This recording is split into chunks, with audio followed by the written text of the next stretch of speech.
Donald ট্রাম্পের প্রশাসন ও দেশটির কংগ্রেসের মাধ্যমে বাংলাদেশের বিরুদ্ধে নিষেধাজ্ঞা আরোপের চেষ্টা চালানো হবে বলে হুমকি দিয়েছেন এক ভারতীয় আমেরিকান কমিউনিটি নেতা। ডক্টর ভারত বড়াই নামে এই নেতা বার্তা সংস্থা পিটিআইকে জানিয়েছেন, ট্রাম্প ক্ষমতা গ্রহণের পরেই বাংলাদেশের বিরুদ্ধে তারা কাজ শুরু করবেন।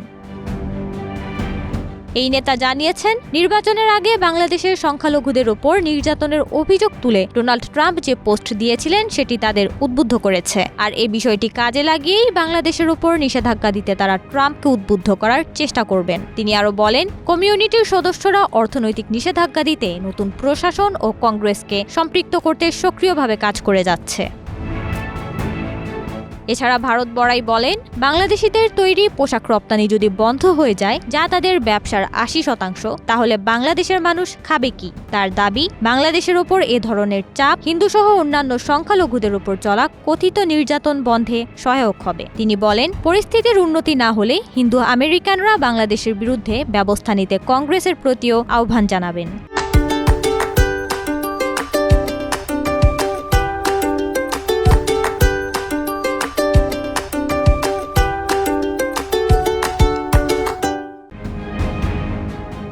এর আগে গত 5 নভেম্বরের মার্কিন নির্বাচনের কয়েকদিন আগে এক্সের এক পোস্টে ট্রাম্প ধর্মীয় সংখ্যালঘুরা নির্যাতিত হচ্ছেন এমন দাবি করে বাংলাদেশের সমালোচনা করেন। ট্রাম্প লেখেন, আমি বাংলাদেশে হিন্দু, খ্রিস্টান ও অন্যান্য সংখ্যালঘুদের ওপর বর্বরোচিত সহিংসতার তীব্র নিন্দা জানাচ্ছি। দেশটিতে দলবদ্ধভাবে তাদের ওপর হামলা ও লুটপাট চালানো হচ্ছে। বাংলাদেশ এখন পুরোপুরিভাবে একটি বিশৃঙ্খল অবস্থার মধ্যে রয়েছে। তবে বাংলাদেশের অন্তর্বর্তীকালীন সরকারের পক্ষ থেকে বলা হয়, সংখ্যালঘু নির্যাতনের বিষয়ে যুক্তরাষ্ট্রের প্রেসিডেন্ট নির্বাচনে বিজয়ী ডোনাল্ড ট্রাম্পকে ভুল তথ্য দেয়া হয়েছে।